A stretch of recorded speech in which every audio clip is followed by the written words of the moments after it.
The Pembroke Lumber Kings joined the Central Junior Hockey League as a founding franchise in 1961. They won their first league title in 1972 with Mac McLean behind the bench, a man who would become the winningest coach in CJHL history with more than 700 wins. The first league championship would be followed by 12 more titles, 2 with current Ottawa Senators general manager Brian Murray behind the bench in 1977 and 78. The 1980s were owned by the Lumber Kings. The club advanced to the league final 8 times, winning 6 of those championships. Legendary coach Jim Forelli was behind the bench and helped nurture some of the greatest talent the league has ever seen. Players like Peter White and Luc Chabot smashed league offensive records, with White setting an all-time record for scoring with 226 points in the 1987-88 season. Luc Chabot set a standard for goal scoring when he notched 101 goals in the 1985-86 campaign. It's unlikely those records will ever be broken. When Forelli left the Lumber Kings to coach in Europe following the 1989 season, the club went into a dark era. It would be another 18 years until the Lumber Kings would win another championship. For the first time since 1989, the Pembroke Lumber Kings are champions of the Central Junior Hockey League. They have won the Art Bogart Cup in 2007. Let the celebration begin. Sheldon Keith, who bought the team while he was still playing in the National Hockey League with the Tampa Bay Lightning, retired from hockey following a knee injury after the 2006 season. He then took over as head coach and general manager and was at the helm as the Kings returned to glory. Since that first win under Keith in 2007, the Kings have set a new standard in the CJHL by becoming the first club to win 4 consecutive championships. If pictures are worth 1,000 words, that picture is worth $1 million.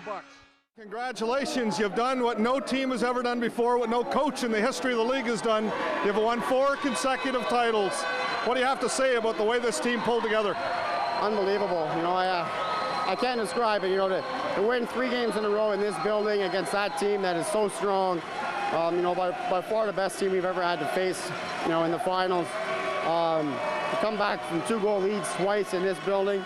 A very resilient group we had that just seemed to get better, and it seemed like we had to get tested all the time to bring the best of ourselves, but we got some battlers and I'm very proud of them. 2 players on the current Lumber Kings roster have known nothing but winning in a Pembroke uniform. Both captain Ben Reinhardt and forward Keith Clark have played for the Kings for the past 4 years, and this year Reinhardt was named the playoff MVP in the CJHL. For those players who have had the opportunity to wear the red and white jersey of the Lumber Kings, they join a brand that is well known across Canada. The city of Pembroke is known as Hockey Town, Canada, solely because of the rich history of both the senior and junior Pembroke Lumber Kings, which dates back to the early 1900s. The junior Lumber Kings have known only one home, the Pembroke Memorial Centre, which opened in 1952 with an exhibition game between the Montreal Canadiens of the NHL and the senior Lumber Kings. The arena is part of the mystique of the Lumber Kings, a club that has consistently led the CJHL in attendance since junior hockey replaced senior hockey in Pembroke in the early 1960s. This is the 5th consecutive year the Lumber Kings have competed in the Fred Page Cup. In 2007, they won the tournament and advanced to the Royal Bank Cup, and then suffered a heartbreaking 3-2 overtime loss in the semifinals to the eventual national champion Aurora Tigers.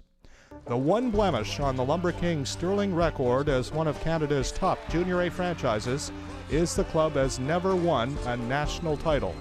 In the 70s, the team played for the former Centennial Cup twice, and in 1988 it lost in the semifinals when the city of Pembroke hosted its only Centennial Cup finals. The Lumber Kings are hoping to get another crack at being Canada's #1 Junior A team this year. But first, they will have to win the Fred Page Cup in Brockville.